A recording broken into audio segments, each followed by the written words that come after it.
우리가 세상을 보면은 세상을 움직이는 힘이 느껴집니다.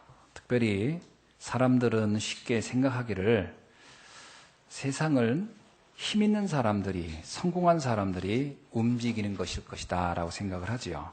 그래서 어떻게 하든지 그 세상을 움직이는 사람의 편에 들어보려고 성공을 향해 달려갑니다. 그런데 사울왕의 경우를 살펴보면 사울왕이 이스라엘을 통치하고 다스리는 것 같았지만 사실은 성경의 기록에 보면 사울왕에게 악신이 들어가서 이렇게 됩니다. 그러니까 사울왕이 자기 마음대로 한 것 같지만 자기 뜻대로 된 게 아니고 다른 세력에 의해서 움직였다는 것을 볼 수 있습니다. 에베소서 2장 2절에서도 바울은 이렇게 말하죠. 공중권세를 잡은 자들을 사람들은 따라다닌다. 그러니까 뭔가 보이지는 않지만 설명할 수 없는 세력이 인간들을 이끌고 있다는 겁니다. 지난번에 독일에서 비행기 조종사가 이제 그 승객 150명을 데리고 이렇게 알프스산에 충돌해서 참 비극적인 사건을 일으킨 경우가 있지 않습니까? 과연 그 조종사가 물론 운전대를 잡고 갔지만 그게 그 운전사의 계획과 뜻대로 된 걸까? 저는 그렇게 보지 않거든요. 뭔가 설명할 수 없는 보이지 않는 세력이 그를 잡았다라는 거죠. 그래서 사람들이 어떤 일을 하고 나서 이런 거야. 그때 내가 무슨 정신으로 그랬는지 몰라. 내가 왜 그랬는지 몰라. 그 살인범들을 만나보면요. 물론 아주 고질적으로 악한 사람도 있지만 어떤 경우는요. 자신도 자기가 왜 그런 일을 했는지 모르게 우발적으로 그런 일을 한 사람들도 의외로 많습니다. 그래서 살인범들 가운데 착한 사람도 의외로 많아요. 자기도 왜 그랬는지 모른다 하는 거예요. 뭔가 보이지 않는 세력이 그를 잡았다는 거죠. 우리가 그 세상을 살면서 이런 경우 참 많이 겪습니다. 저 사람은 원래 저럴 사람이 아닌데 왜 저런 일을 했지? 뭔가 보이지 않는 세력이 그를 잡았다는 겁니다. 그건 성경에만 기록되어 있어요.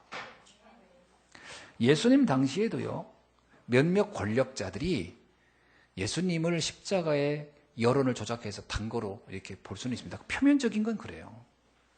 그런데 그게 과연 그런 것이겠나.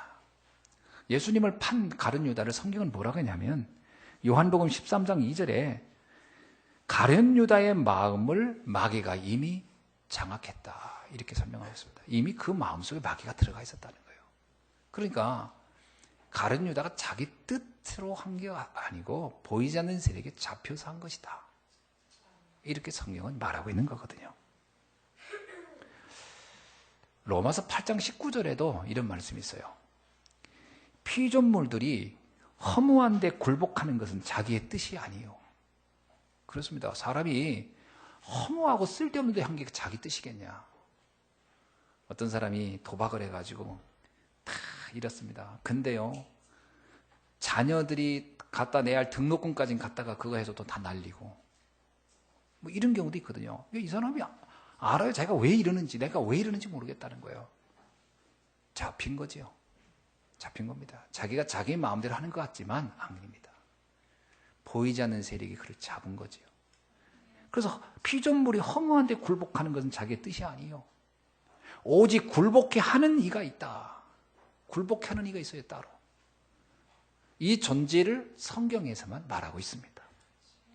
자, 그러나 또 더 깊이 한번 들어가 보면요. 진짜 역사를 움직이는 것이 그러면 과연 사단이 움직이는 것이겠느냐? 성경은 또 그렇게 말하고 있지 않아요. 자, 분명히 유대 지도자들이 그리고 가룟 유다가 예수님을 팔았고 십자가에 매달려 죽게 한 것은 맞습니다. 그러나 그것이 전부였겠느냐? 아닙니다. 성경은 이렇게 말합니다. 이미 영세전에, 창세전에 이 십자가의 죽음은 준비되어 있었던 사건이다. 단지 그게 그 타이밍에 가룟 유다와 유대인 지도자들이 쓰임을 받은 거예요. 어떻게? 악한 영들에게 그렇게 쓰임 받은 거예요. 그러나 하나님의 계획은 원래대로 계획대로 진행된 겁니다. 진짜 세상을 움직이는 힘, 그것은 하나님이라는 거대한 창조주에 의해서 움직인다는 것을 성경은 말하고 있어요. 이사야서 53장 5절로 6절에 봅시다. 그가 찔림은 우리의 허물 때문이요, 그가 상함은 우리의 죄악 때문이라. 그가 징계를 받음으로 우리의 평화를 누리고 그가 채찍에 맞음으로 우리는 나음을 받았도다. 우리는 다 양 같아서 각기 제 길로 갔거늘 여호와께서는 우리 모두의 죄악을 그에게 담당시키셨도다. 이미 이사야서에서 이미 예언한 거예요. 주님이 오시고 그분은 십자가에 죽을 것이다. 근데 죽음은 그냥 죽음이 아니에요. 인류의 모든 죄와 저주와 사망의 권세를 가지고 갈 것, 그런 일을 위해서 오셨어야 되고 죽어야 될 것이다. 예.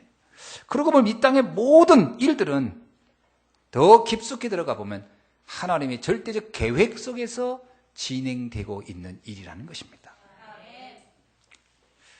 역대상 29장 12절에 보니까 부와 귀가 주께로 말미암고 또 주는 만물의 주제가 되사 그의 손에 권세와 능력이 있고 모든 사람을 크게 하심과 강하게 하심과 그의 모든 손에 달려있나이다. 그렇습니다. 이 땅의 모든 일들은요, 사실 하나님의 주권 속에 이루어지는 것이다 라고 보는 겁니다. 그래서 요한복음 1장 3절에서 말씀하기를 만물이 그로 말미암아 지은 바 되었고 지은 것이 하나도 그가 없이 된 것이 없느니라. 빌립보서 3장 21절은 이렇게 말합니다. 그는 만물을 자기에게 복종케 하실 수 있는 자의 역사니라. 그렇습니다. 만물은 그분에게 복종하게 돼 있는 거예요. 그래서 모든 것은 하나님의 절대적 계획 속에서 진행되는 사건이다라고 성경은 말하고 있습니다. 성경에는 1817개의 예언이 기록되어 있다고 성경은 말하고 있습니다. 그 중에서도요, 예수 그리스도에 대한 예언, 그것은 560군데에 있다 이렇게 얘기합니다. 우리가 잘 알고 있듯이요, 물론 한 나라가 망하고 흥하고 뭐 이런 이야기들이 다 있습니다만은, 그러나 더 중요하게 성경은 무슨 얘기를 하고 있냐면 이 땅의 모든 문제를 해결할 그리스도가 올 것이다 라는 그 예언이 성경에 가장 많이 기록되어 있다는 겁니다. 그리고 이 성경의 예언은 한치의 오차도 없이 다 성취되었습니다. 이사야서 34장 16절에 이런 말씀입니다. 너는 여호와의 책에서 찾아 읽어보라.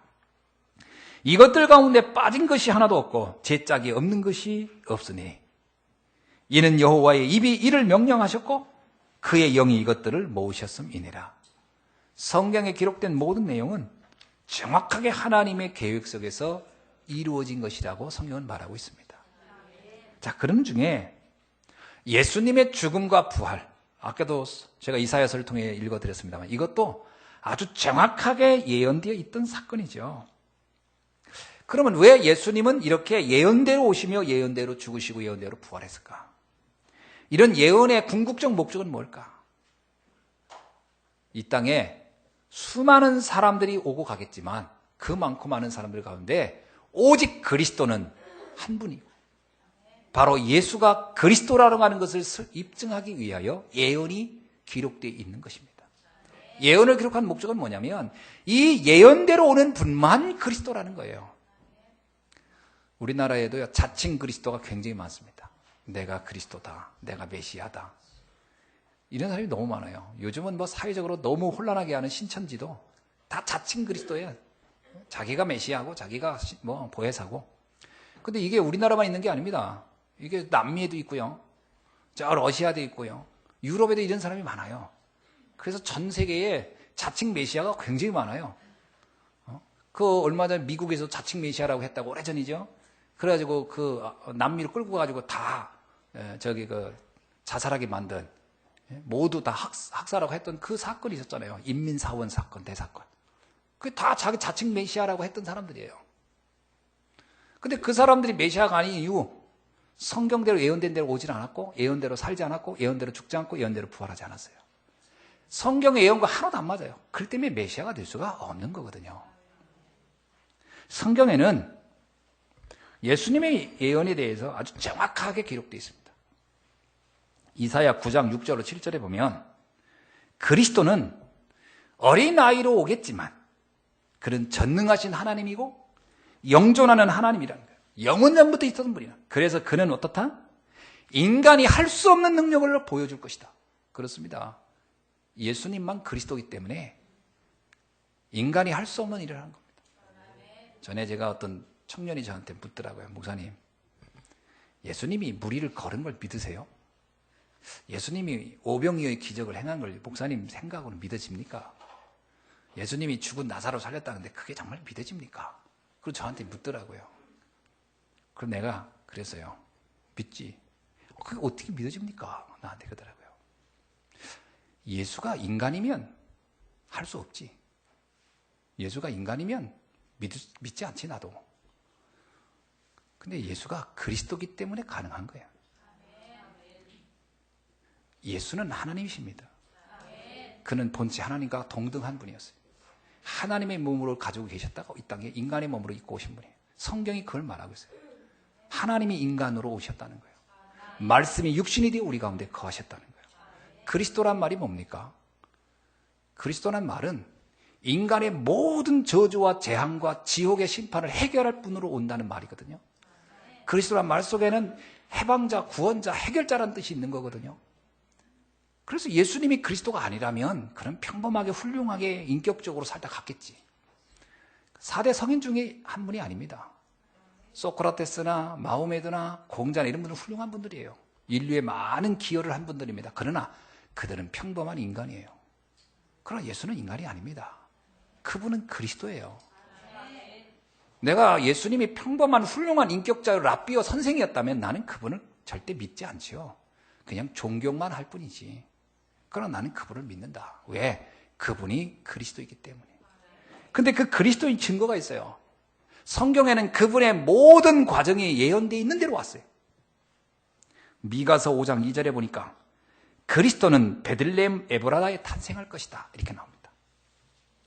그렇습니다. 탄생의 장소가 정확히 정해져 있어요. 예수님이 베들레헴 마구간에 태어났어요. 만약에 오늘날 자칭 그리스도라고 하는 사람들이 자기가 그리스도가 되려면 베들레헴이 태어났어야 돼요. 근데 안타깝게도 그들은 다 한국에 태어나거나 러시아 태어나거나 영국에 태어나거나 미국에 태어났어요. 그래서 그리스도가 될 수 없어요. 태어난 장소가 다르기 때문에. 두 번째, 스가랴 9장 9절에 이렇게 얘기해요. 그는 예루살렘에 나귀를 타고 입성하여 죽을 것이다. 그래서요, 우리가 잘 알고 있는 종류지간 그 기간에 있잖아요. 그때 예수님은 나귀 타고 올라갔습니다. 예수님이 십자가를 지러 가는 과정도 정확히 기록 다 되어 있어요. 이사야 53장 4절로 9절에서는 그는 죽을 뿐만 아니라 그는 부자의 묘에 장사 지낼 것이다 라고 예언되어 있어요. 그렇습니다. 예수님은 자기의 묘자리가 없었기 때문에 다른 사람이 만든 묘 속에 들어갔다가 3일 만에 부활할 것이라고 예언되어 있어요.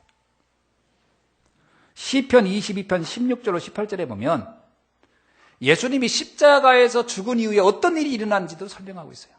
당시에는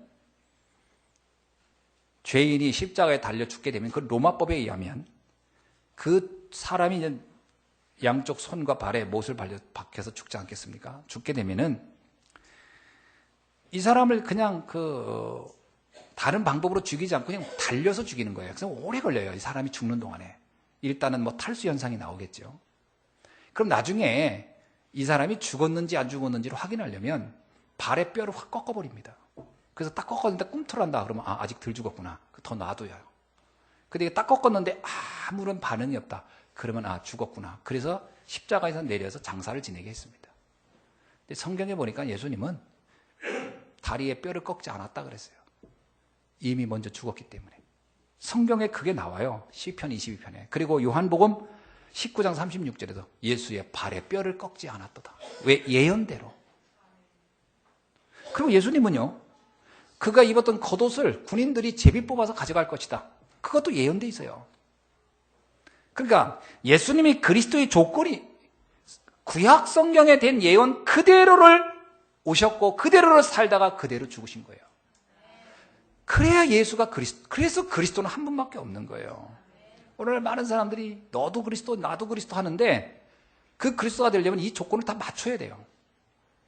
과연 지구상에 이 조건을 다 갖춘 그리스도가 예수 외에 또 있더냐 하는 거예요. 없습니다. 그래서 구원자는 오직 예수 외에는 없는 줄로 믿습니다. 시편 16편 8절로 11절에도 예수님은 죽음에서 부활할 것이라고 말씀하고 있어요. 그러므로 성경에서 오늘 본문에 보니까 고린도전서의 말씀에서 성경대로 죽으시고 성경대로 사흘 만에 다시 살아나셨다는 말은 굉장한 의미가 있는 거예요. 오직 예수만 그리스도의 모든 조건을 갖추신 분이라는 것을 말씀하고 있는 줄로 믿습니다. 자, 그렇다면 왜 그리스도는 죽어야 했을까 하는 겁니다. 재밌지요? 왜 하나님은 인간을 구원하러 오셔서 오래 사시면서 구원하면 됐지 왜 죽으려고 했을까? 엄밀하게 말하면 예수님은 죽으려고 오셨습니다. 그렇죠? 베드로가 예수님이 난 죽으러 가야 된다 했더니 가면 안 됩니다 그래서요. 아니 더 사셔야지 나이도 젊은데 앞으로 할 일도 많은데 여기서 죽어버리면 어떡합니까? 그래서 베드로가 못 가게 해요. 그러니까 베드로가 죽으면 안 된다고 생각한 거예요. 그럴 수 있습니다. 우리도 그럴 수 있잖아요. 예수님 왜 죽지? 뭐 병든 것도 아닌데 33살의 젊은 나이에 왜 죽냐고요? 저도 더 살고 싶은데 왜 예수님은 33살에 죽으려고 했을까? 성경이 그 이유를 설명하고 있는 거예요. 왜 죽으려고 했을까? 여러분, 인간의 죄는 인간이 해결할 수가 없습니다. 이게 문제입니다. 우리의 죄의 문제가 가장 심각한 거예요. 성경에서 말하기를 인간이 가지고 있는 죄는요, 절대로 인간이 해결할 수가 없다라는 겁니다. 많은 사람들은 뭐라고 생각하냐면 우리가 우리 죄를 해결할 수 있을 거라고 생각을 해요. 실제로는 불가능한 겁니다. 로마서 3장 10절에 뭐라고 하냐? 의인은 없나니 하나도 없고 모든 사람이 죄를 범하였음에 하나님의 영광에 이를 수가 없느니라. 우리가 흔히 이런 얘기 하잖아요. 알고 지은 죄 못 알고 지은 죄. 그렇으면 사람이요, 착한 척 하는 것도 착한 척이지 착한 게 아닙니다. 지구상에 천국에 갈 만큼 착한 인간은 한 명도 없어요. 누가 착합니까 도대체? 착한 것뿐이 착하게 보일 뿐이지 착한 건 아니에요. 웃는 것이지 진짜 웃는 건 아니거든요. 저는 제 자신이 알아요. 여러분 어떤 분이 그러더라고요. 목사님은 그래도 의롭지 않겠냐고. 천만의 말씀. 저 의롭지 않습니다. 의로울 수도 없고요. 제가 어떻게 의롭습니까? 저 인간인데. 우리는 이 땅에 사는 동안 많은 실수를 할 수밖에 없어요. 그러니까 저한테 의로운 걸 기대하면 정말 실패해요. 저는 실수투성이고 문제투성입니다. 그게 인간이에요. 맞습니까? 안 맞습니까? 성경이 말하잖아요. 의인은 없나니 하나도 없다. 어디 의인이 있습니까? 의인이 있다는 사람 한번 손 들어보세요. 어느 날 예수님이 길을 가다가 현장에서 간음하다 잡힌 여자를 끌고 왔어요. 사람들이. 이 여자가 간음했다는 거예요. 현장에서. 이 간음했기에 이 여자 지금 죽여야 된다는 거예요. 예수님은 이거 어떻게 생각하냐는 거예요. 이 죄인인데. 예수님이 그럽니다. 그래, 법에 의하면 죄를 졌으니까 죽어 마땅하지. 그런데 한 가지, 너희 중에 죄가 없어야 다른 죄인을 심판할 거 아니냐. 그래, 너희 중에 이 여자를 죽일 만큼 죄가 없다고 생각하는 사람부터 돌을 던져봐라. 그래, 한번 마음껏 던져봐라. 그래서 죽여라. 아무도 돌을 못 던지는 거예요. 왜? 그 여자를 죽일 만큼 의롭다고 할 사람이 한 명도 없으니까. 그렇습니다. 인간은 의인이 존재하지 않아요. 스스로 착각하고 있는 거지.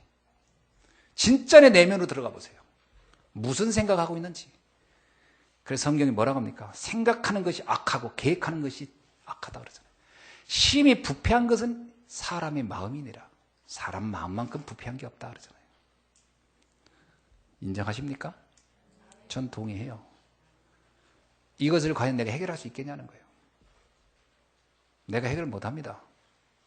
이사야 64장 6절에 뭐라고요? 인간의 의는 더러운 옷과 같다. 더러운 옷과 같다는 얘기는 아시죠? 옷은 빠르면 깨끗하지만 좀 있으면 다시 더러워져요. 인간이 순간적으로 착한 일은 할 수 있습니다. 순간적으로 양심적일 수는 있어요. 그게 영원히 지속되는 게 아니고요. 바로 또 악해집니다. 인간의 악은 반복되고 있는 거예요. 과연 그 악을 인간이 해결할 수 있겠느냐? 해결할 수 없습니다.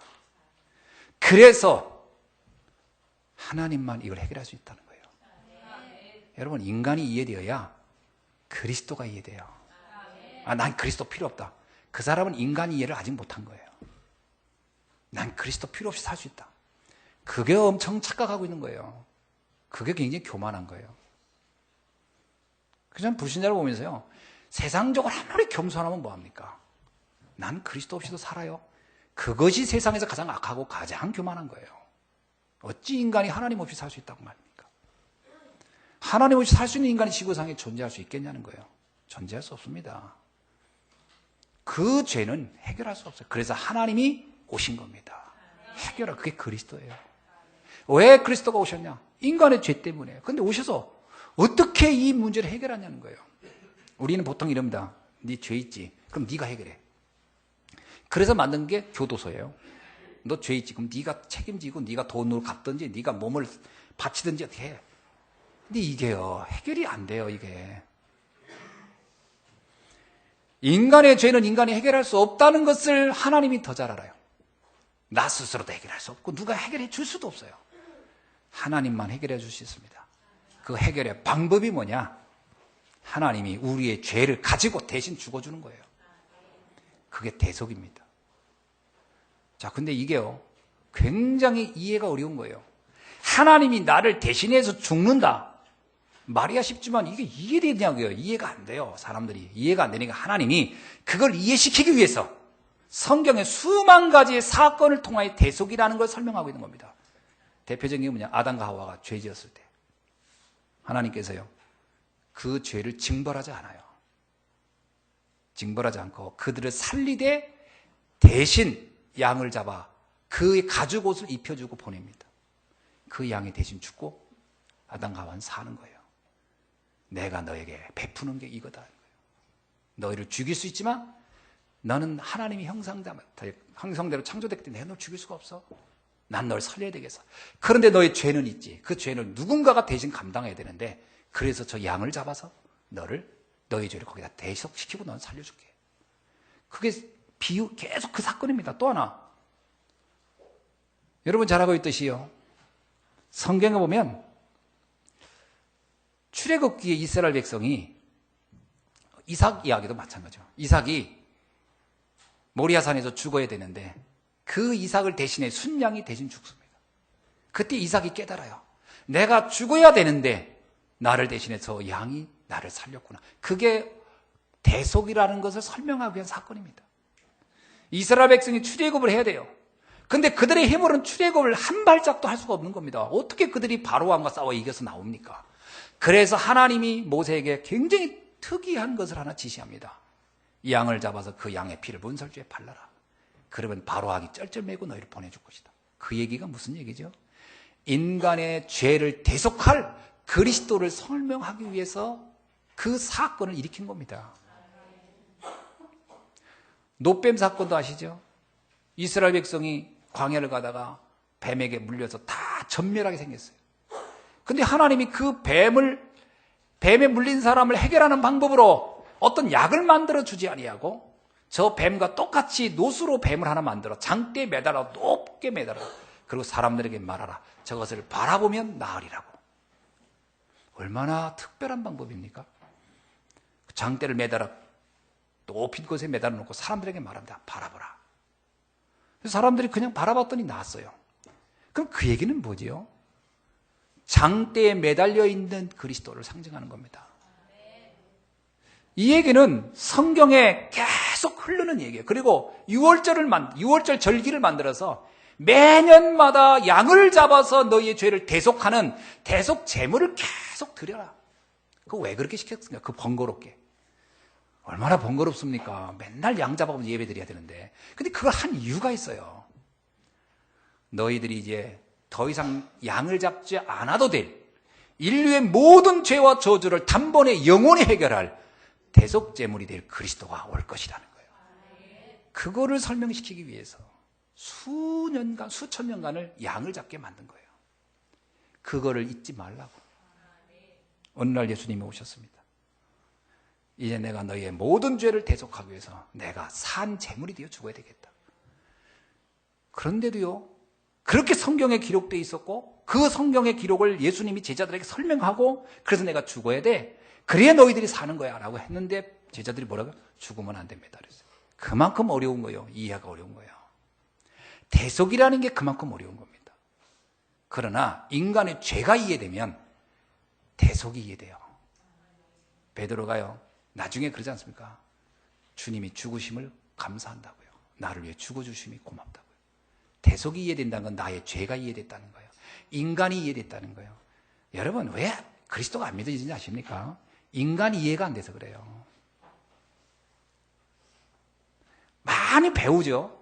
공부하죠. 지식을 쌓죠. 그게 문제입니다. 그게 인간이 이해를 잘못하게 만들어요. 인간이 대단히 능력 있는 거죠. 인간이 스스로 죄를 해결할 수 있는 힘이 있을 것처럼 그게 가장 큰 함정인 걸 몰라요. 아닙니다. 하나님의 은혜 없이는 살 수가 없는 거예요. 성경에서 말하잖아요, 바울이. 나는 내 마음에 의롭게 살고 싶었다. 난 선을 행하고 싶었다. 로마서 7장에 나와요. 그런데 이상하게 나는 악을 자꾸 행하고 있다. 그런데 이걸 내 힘으로 해결할 수가 없다. 그러면서 뭐라고 얘기합니까? 오라 나는 곤고한 자로다. 누가 나를 여기서 이 사망에서 이 죽음에서 이 절망에서 이 막막함에서 이 허무에서 나를 끄집어낼 수 있겠느냐? 그러고 나서 말합니다. 오직 그리스도 예수를 통해서만 내가 여기서 빠져나왔구나. 그렇습니다. 인간 이해가 되어야 복음이 이해돼요. 교회를 10년, 20년 다녀도요, 인간 이해가 잘 안 되면 안 믿어집니다. 뭐가 안 믿어지냐? 대속이. 이게 믿어져요, 대속이. 대속 제물이 이해되어야 돼요. 여러분, 내가 사랑하는 자녀가 실수를 하면 부모가 가서 그거에 대한 대가를 지불합니다. 그죠? 어린 자녀가 사고 쳐보세요. 지난번에 몇 년 전인가? 여기 여름 성령학교 때 여기 승용차를 어떤 분이 새 차를 뽑아서 장놨는데 우리 아이들이 옥상에 올라가서 벽돌을 집어 던졌어요. 그게 우리 저기 지우가 그랬어요. 던졌는데 그때 새 놈이 거기 놀다가 벽돌을 집어 던졌네. 근데 이 벽돌이 그 밑에 새 차 뺀지 얼마 안 된 차 그 위에 그 천장에 떨어졌고 하나는 앞유리에 떨어졌는데 이게 벽돌에 다 꽂혔어. 그 아줌마 난리 났어. 막 누가 뛰어오더니 난리 치는 거예요. 왜 그랬더니 그날 이제 그 벽돌 던진 아이들 때문에 차가 다 부서진 거지. 보상하라고. 자, 누가 해야 됩니까? 지유가 했으니까 너 가서 네가 지불해. 합니까? 제가 어떻게 이걸 감당하죠? 제가 감당할 수가 없는 거예요. 제가 죄는 졌으나 죄의 대가를 자기가 감당할 수는 없는 거예요. 그 엄마가 죽으라고 그거 다 갚았어요. 그게 대속입니다. 우리는 죄를 짓는 걸 할 수 있는데 죄를 해결할 수는 없어. 그게 이해돼야 돼요. 그래서 하나님이 우리를 해결해 준 거예요. 간단한 겁니다, 대속은. 그러니까 내가 저지른 게 뭔지를 알면 답이 나와요. 내가 저지른 죄는 내가 해결할 수 없다는 겁니다. 그 지우는 대속이 잘 이해될 거예요. 내가 일을 벌렸지만 내가 해결할 수 없어요. 누가 하나님이 해주셔야 돼요.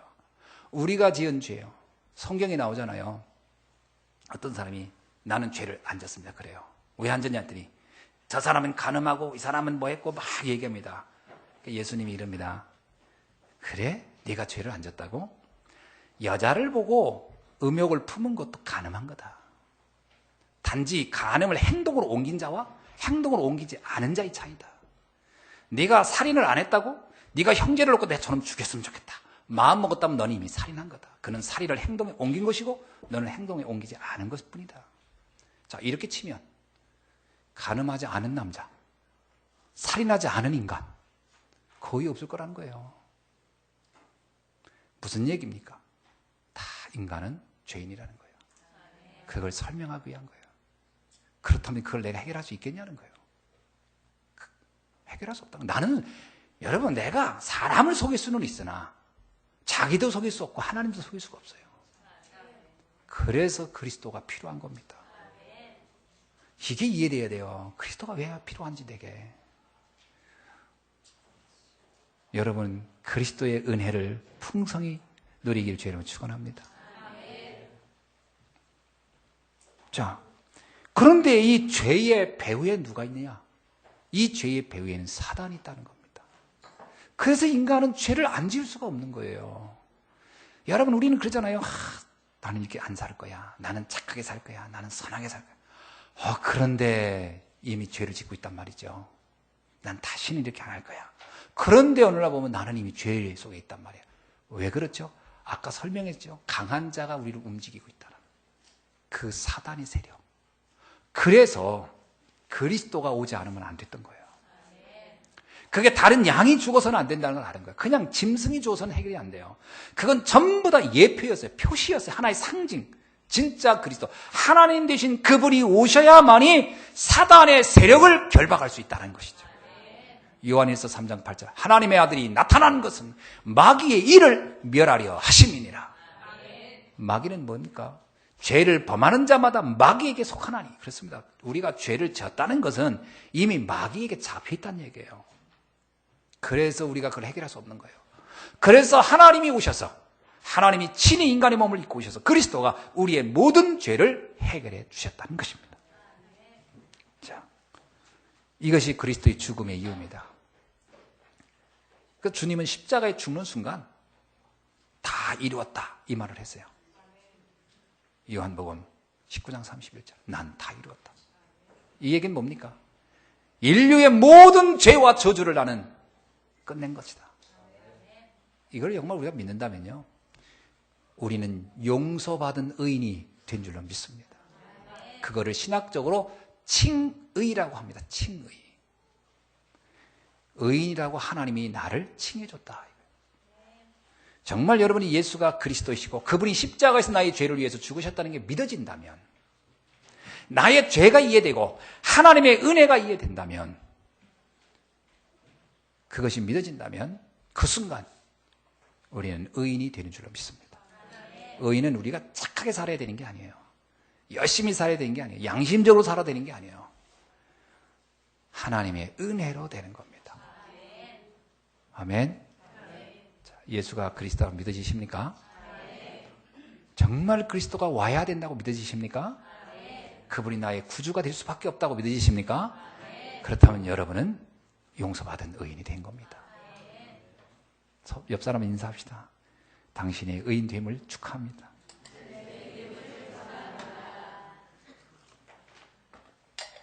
정말 믿으십니까? 믿으셔야 돼요. 그건 하나님이 그렇게 말씀하셨기 때문에. 그러면 주님은 왜 부활하셨습니까? 부활은 이 사단이 우리에게 사망이라고 하는 것을 가지고 움직이기 때문에 그렇습니다.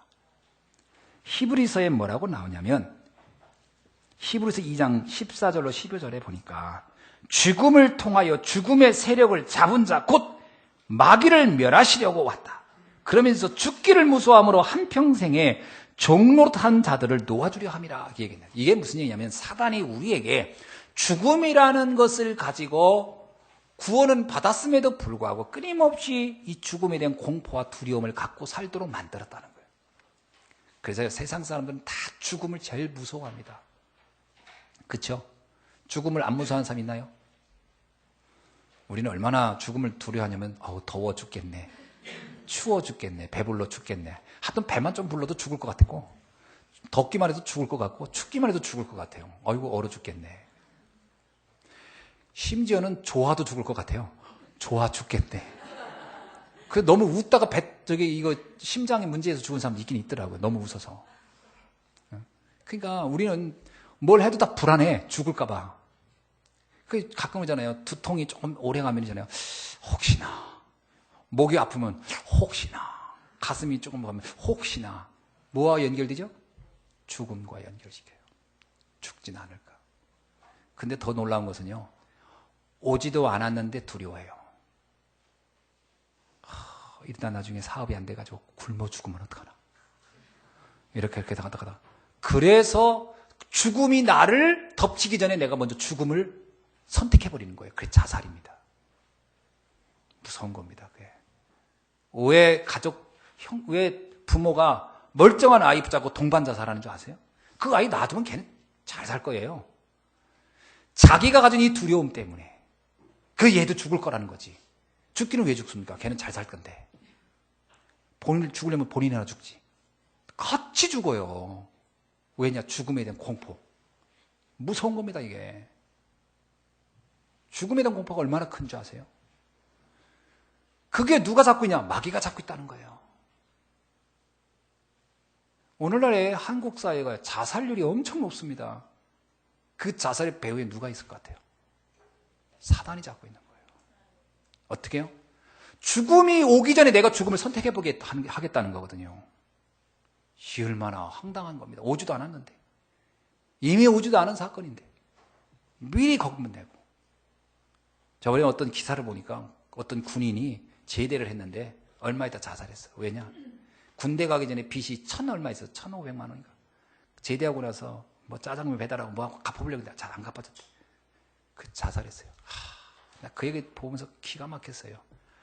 사지 멀쩡한 한 청년이 그 1,500만 원을 못 갚겠냐고요.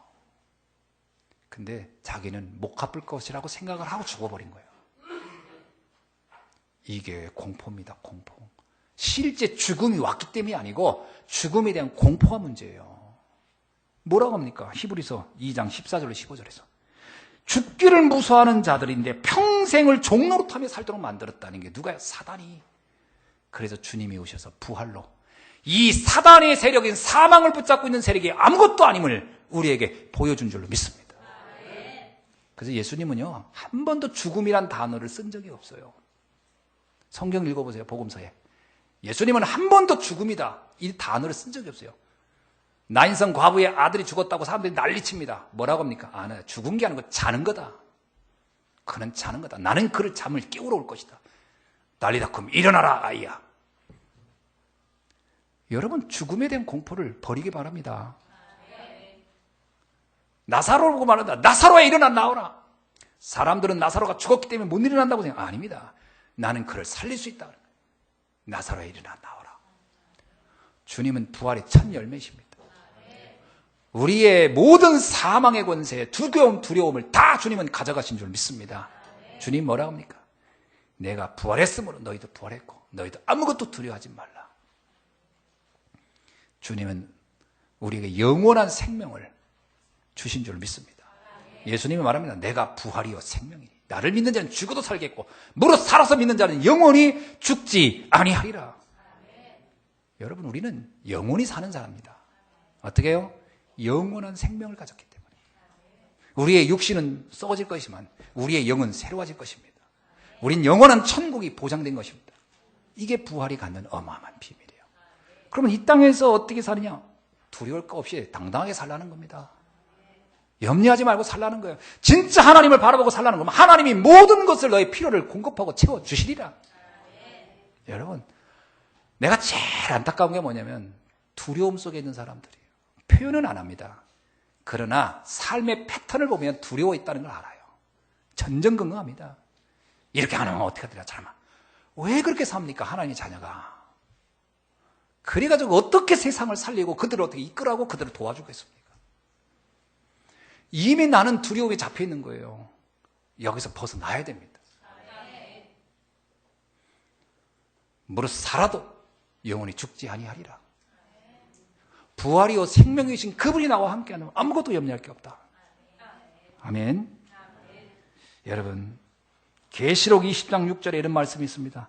첫 번째 부활에 참여한 자들은 둘째 사망이 그들을 다스릴 권세가 없느니라. 첫 번째 부활이 뭡니까? 얘가 예수를 그리스도로 영접하고 구원받은 사람이라면 첫 번째 부활은 구원받은 걸 말해요. 구원받았다면 두 번째 사망, 우리를 영원한 지옥에 넣으려고 하는 사단의 세력은 나에게 권세가 없다. 아무 상관이 없다. 여러분에게 이미 천국은 영원히 보장된 줄로 믿습니다. 자, 그렇다면 우리가 지금부터 어떻게 살면 될까요? 아무것도 두려워하지 않고 속지 않고 살아가면 될 줄 믿습니다. 말씀을 한 것, 복음을 말씀을 맨 처음부터 고린도서 15장 55절부터 58절을 한번 읽어봅시다.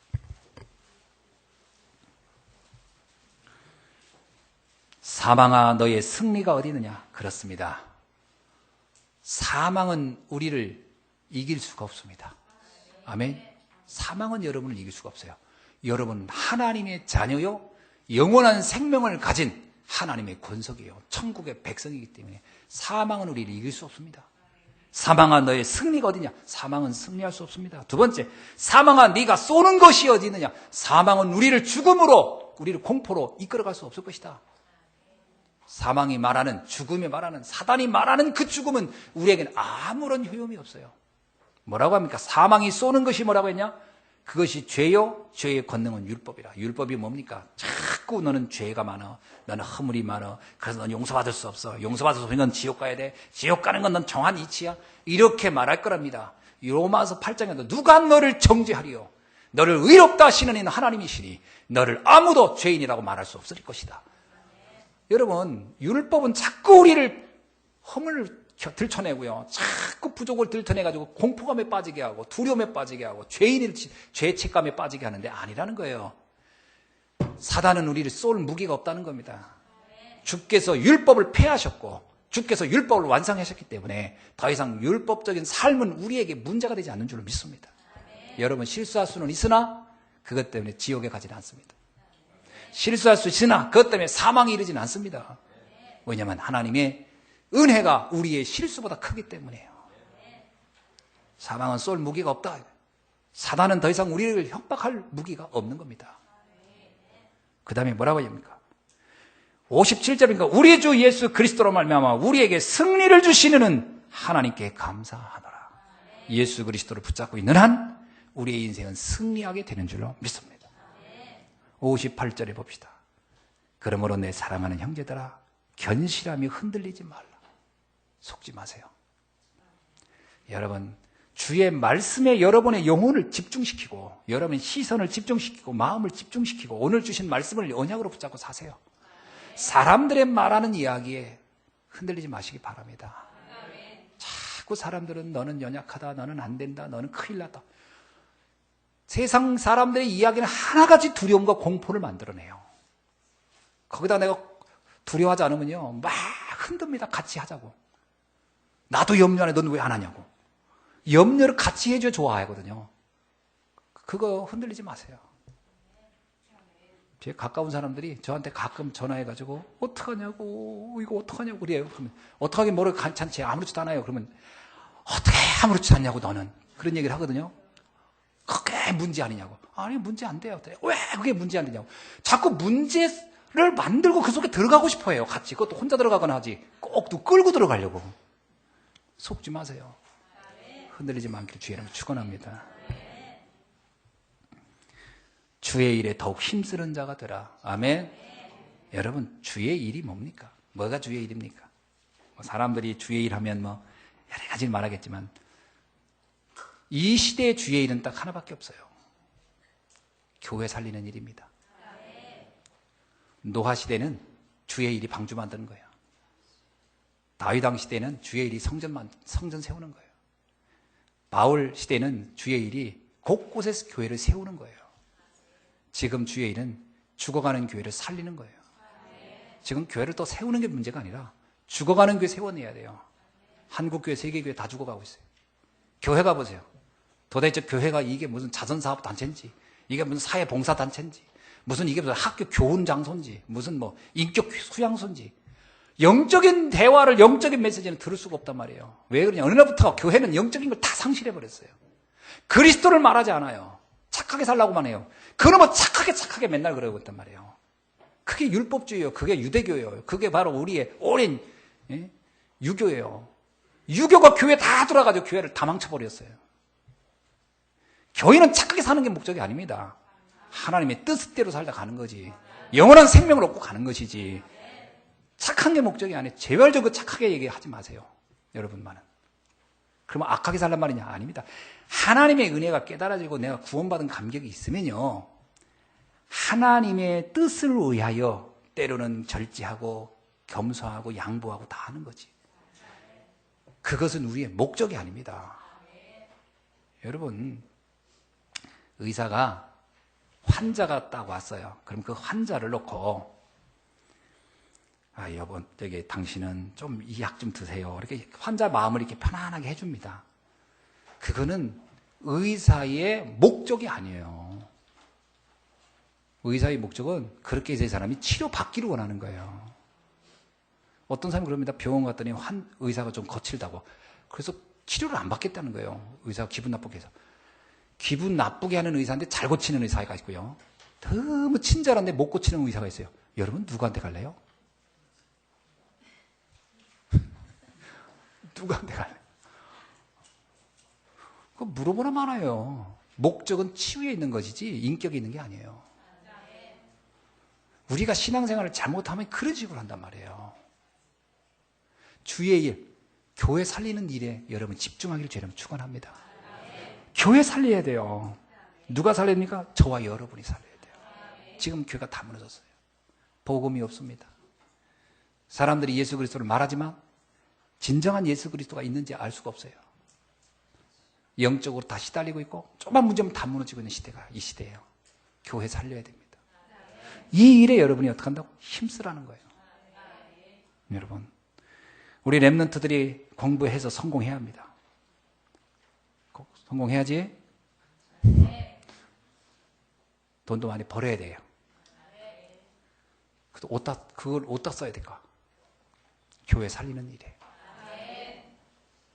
한국과 전 세계 교회가 지금 무너지고 있는 그거 살리기 위해서.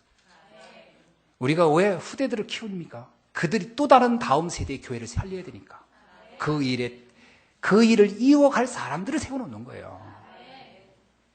렘넌트를 세운다 할 때 그 목적은 다른 데 있는 게 아니고 다음 세대의 교회를 지켜내도록 여러분은 교회의 파수꾼으로 세우기 위해서입니다. 그래서 여러분 마음속에 딱 잡으세요.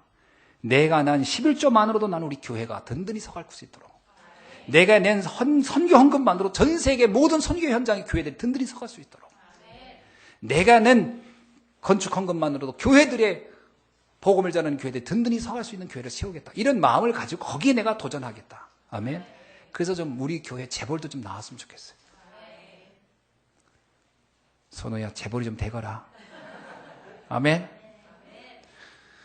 이번에 세례자 교육을 하는데 헛되게 똘똘한지 장난은 엄청 치는데 대답은 엄청 잘해요. 그래서 내가 장난치는 중에 이렇게 똘똘하구나. 내가 참 기특해요. 그리고 내가 세례 줘야 되나 말아야 되나 고민 많았어요. 너무 어려가지고 이거 알아듣겠나 싶어서 경민이하고 둘이. 근데 놀라운 사실은요, 진짜 잘 알아듣는 거예요.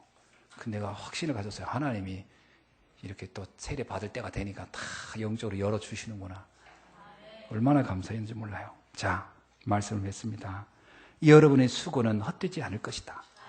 여러분의 수고는 영원할 것이다. 아멘. 그 나오잖아요. 이는 너의 수고가 주 안에서 헛되지 않을 줄 압니다. 오늘 이 축복이 여러분에게 영원히 나타나길 주의 이름으로 축원합니다. 기도하겠습니다. 하나님 감사합니다. 우리 사랑하는 귀한 자녀들을 영원한 축복으로 붙잡아 주시고 영원한 응답으로 인도하여 주옵소서.